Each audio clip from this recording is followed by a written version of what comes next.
My stomach growled in our 10 seconds of silence. Hello. Hey, guys. This is the Witches, Magic, Murder, and Mystery podcast. I'm Kara. And I'm Megan. And we are here with a side piece. We sure are. Doing it up. I'm loaded up on sugar. Kara has given me all the sweets that she can find. Yep. Any stories we want to tell? A few minutes ago, a police officer showed up because he wanted to see if Kara had any footage of something on her security camera. People getting wild that happened outside. like outside of the shop.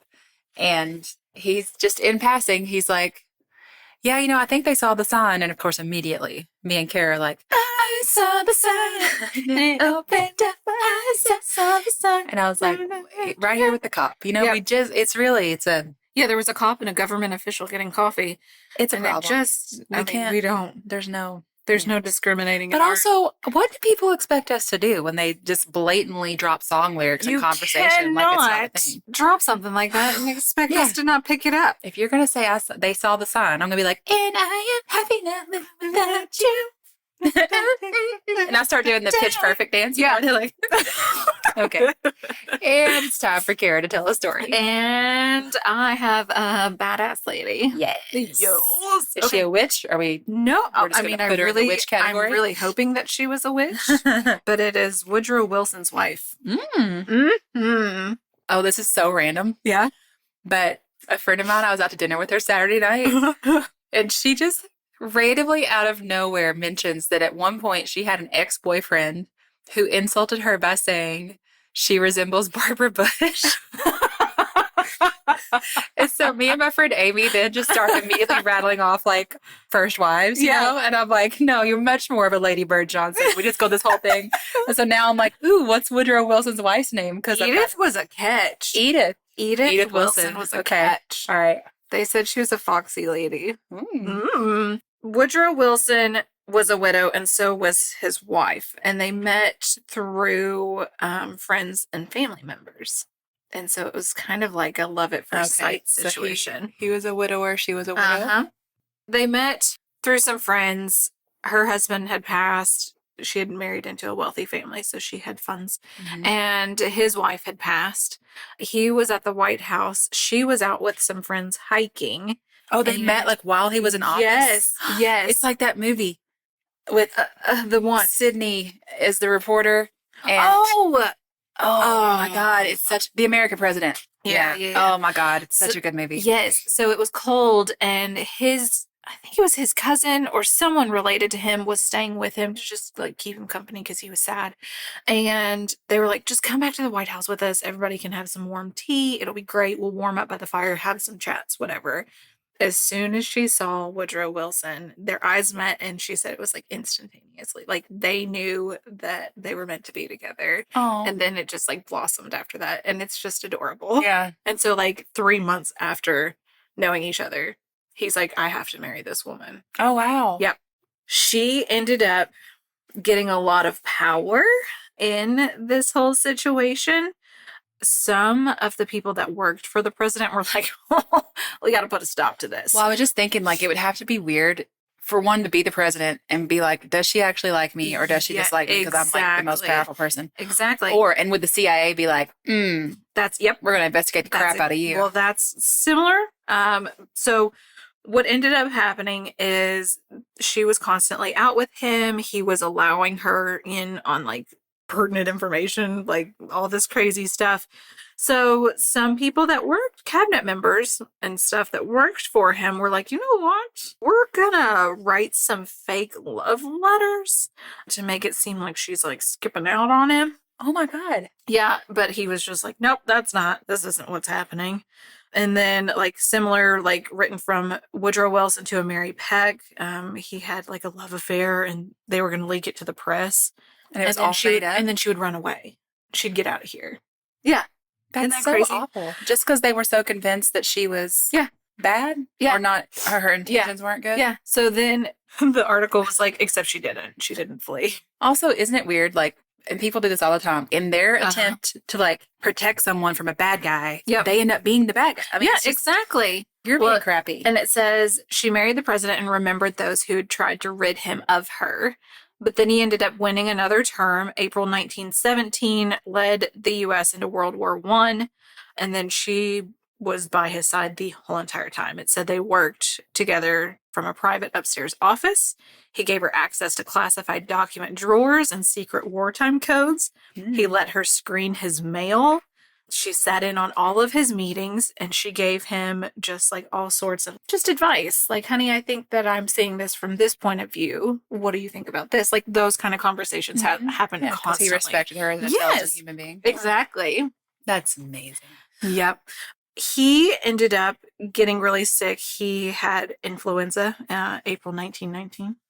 While he was traveling, like, he just started getting a little weaker and weaker every time he would travel.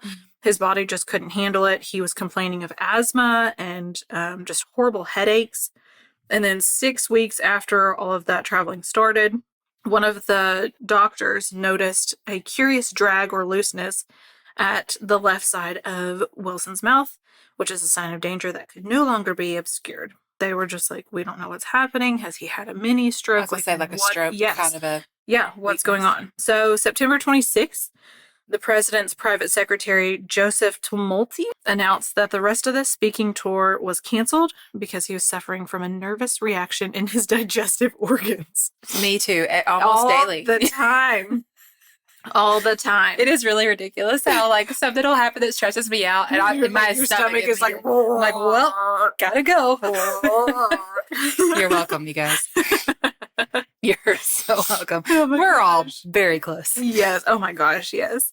So on September 28th, after that was announced, he returned. They said he looked ill, but he was walking on his own through the train station, and he tipped his hat to the crowd. So everybody was like, oh, he's fine. He shook some hands. He's totally fine. Oh. He just needs to rest. But then the morning of October 2nd, 1919, the president couldn't feel his left hand. And then he said he kept falling in and out of consciousness. So this started with the flu in like April, right? And we're in October. And gosh. Yeah. They think that he had a stroke on his way to the bathroom and fell on the floor. Edith dragged him back to his bed and then called the White House chief usher, Ike Hoover, and told him, please go get Dr. Grayson. The president's very sick. 10 minutes later, he came out of the room and said, my God, the president's paralyzed. Oh, my gosh. So she was like, no, this is not happening. Vice president's not taking over. He is still alive. He's still of a sound mind. I was going to say, just because he physically is having... can't physically function right now. So it says she stepped in and began making his decisions. Oh, wow. Yeah. So she consulted with physicians, and she was like, he's not going to resign. This is not happening. So here we go. So the first move is to establish what she called her stewardship. She said it was to mislead the entire nation, from the cabinet and Congress to the press to the people. She said she would carefully vet any medical bulletins that were supposed to be publicly released. She would only permit an acknowledgement that Woodrow just really needed rest in his bedroom suite. Whenever cabinet members would come to chat with the president about certain things that were happening, she stopped them. And she said, your information comes to me and I take it to him. You're not going to go in there and stress him out. So what would really happen is she would look through everything, edit, approve, and then create more material by herself on behalf of the president. If the matter was like super pressing, she would take it in there and just like sit next to him and just be like, this is what's going on. This is what I'm doing for this. Like this, I'm taking care of our nation, honey. You just get better. And he really was able to like, he just couldn't be the public face of things. I know. Isn't that crazy? Yeah. So it said, it was a bewildering way to run a government, but the officials waited in the West sitting room hallway. When she came back to them after conferring with the president, Mrs. Wilson turned over their paperwork, now riddled with indecipherable margin notes, and she said were the president's transcribed verbatim responses. To some, the shaky handwriting looked less like that written by an invalid and more like that of a nervous caretaker. So they kind of had their suspicions. Yes, but I guess she would after a little bit. Yeah, and she was just trying to make it look like he wrote it. This is how she described the process that she did. So began my stewardship. I studied every paper sent from the different secretaries or senators and tried to digest and present in tabloid form the things that, despite my vigilance, had to go to the president. I myself never made a single decision regarding the deposition of public affairs. The only decision that was mine was what was important and what was not, and the very important decision of when to present matters to my husband. She'll make every decision. Yeah, sounds like it. The article goes on to say it is insane, like how most Americans today would see this just like secret situation and just be like, oh my God. Yeah. Like, what is happening? But she's sitting here running the country. Yeah. Just like totally fine with it. Not a big deal. No. I mean, she just kind of knew what she had to do, I guess. Yeah. And they were so close. Yeah. That she was like, I know what she would want. Yeah, and she sat in like all his meetings and all of this stuff. Yeah, because she'd been so involved. That's, I guess, part of it. That's why she could do it. Yeah. He had kept her involved this whole time. Yeah. The stroke had left him severely paralyzed on his left side and partially blind in his right eye. And also, like, you know, he's going to have PTSD from this. He ended up having a UTI that almost killed him on top of all of that. But then he fought back and he got better. And he was able to just regain his spot. spot. Yeah. So it says she held her stewardship for 17 months. Isn't that crazy? But if she hadn't, he would have lost the presidency. It's like he lost so much. Yeah. Well, there's this one situation. The article that I got this from says, luckily, the nation faced no great looming crisis for the period of what some dubbed her regency of 1 year and 5 months, from October 1919 till March 1921. Still, some of her confrontations with officials had serious consequences. When she heard that a Secretary of State had covered a cabinet meeting without their permission, she considered it an act of insubordination and it fired them. Oh, wow. She said, you're done. Yeah. You had a meeting without me. People continue to dig into all the proceedings of the Wilson administration, more so Edith's. It's pretty clear that she acted much more than just a steward. She was essentially the nation's chief executive until her husband's second term concluded in March 1921. 3 years after that, Woodrow Wilson died in Washington, D.C. on February 3rd, 1924. And she passed in 1961. Before she passed, she still said, nope, I was just a steward. I was not acting president. She never stepped outside his... Yep. Yeah. I was just doing things in my husband's best interest. Yeah. Oh. But she was like the first lady. I do love that she wouldn't allow them to let him be seen as like weak. Yeah. Yeah. You know? Yeah.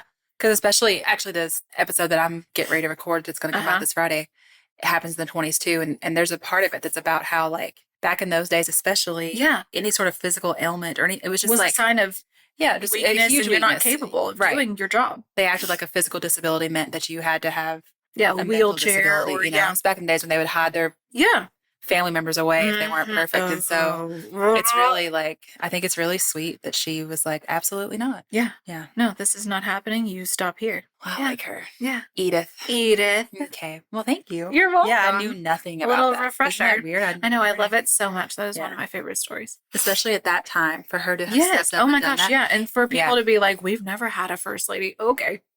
Well, and for him, before he got sick, for him to have treated her with such respect. Yeah. You know? Like, oh my gosh. Yeah. After 3 months of knowing her opinion. Yeah. Yeah. And her brain. I He love just it. knew it. Okay. Great. Awesome. Yeah. I hope you guys liked that one. Yeah, so much. If you have any story ideas for us, they can be short ones or long ones or anything. Yeah. Whatever in between. Oh my gosh, yeah. That's what she said. That's okay. That's what we said. I tried to repress it, but it couldn't.